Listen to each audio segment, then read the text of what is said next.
Hi అండి. ఈరోజు మా ఆయన కోసం పెట్టిన లంచ్ బాక్స్ ఏంటండి చూసేద్దామండి. నేనైతే మా ఆయనకి లంచ్ బాక్స్ పెట్టడం కోసం అని చెప్పేసి అమెజాన్ నుంచి హెస్తా బ్రాండ్ వారి లంచ్ బాక్స్ సెట్ అయితే తీసుకున్నానండి. దీంట్లో ఈ విధంగా 3 బాక్సులు వస్తాయన్నమాట. ఒక వాటర్ బాటిల్ కూడా వస్తుంది. చిన్న ప్లాస్టిక్ బాక్స్ కూడా వస్తుందండి. స్పూను, ఫోర్క్ కూడా వస్తుందన్నమాట.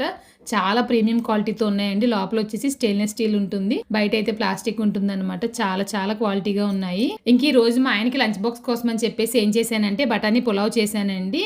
కోడిగుడ్డు పెప్పర్ ఫ్రై చేశాను అనమాట. చాలా బాగుంటుంది టేస్ట్ అయితేను. తర్వాత పెరుగు చట్నీ పెట్టానండి. పాప వచ్చేసి డేట్స్ బార్ చేసింది. అది కూడా అయితే పెట్టేశానండి. చూడ్డానికి చాలా బాగున్నాయి కదా. ఇంకా వాటర్ బాటిల్లో వాటర్ కూడా వేసేసాను అనమాట. మనం అన్నీ ఒకే దాంట్లో పెట్టడం వల్ల ఏంటంటే ప్రతిదీ ఎత్తుకోవాల్సిన అవసరం అయితే అస్సలు ఉండదండి. క్వాంటిటీ కూడా పర్ఫెక్ట్గా అయితే సరిపోతుంది. మీకు దీని లింక్ కావాలనుకుంటే కనుక యూట్యూబ్లో అయితే ట్యాగ్ ప్రొడక్ట్లో ట్యాగ్ చేసి పెట్టాను. ఇన్స్టాగ్రామ్లో చూసేవారైతే కనుక లింక్ అని కామెంట్ చేయండి. లింక్ అయితే నేను నేరుగా మీకు సెండ్ చేస్తానండి. చాలా బడ్జెట్లో అయితే వస్తుంది అనమాట. ఎక్కువ రేట్ కూడా కాదు. ఇంకా స్కూల్కి ఆఫీస్కి అయితే చాలా పర్ఫెక్ట్గా అయితే ఉంటుందండి.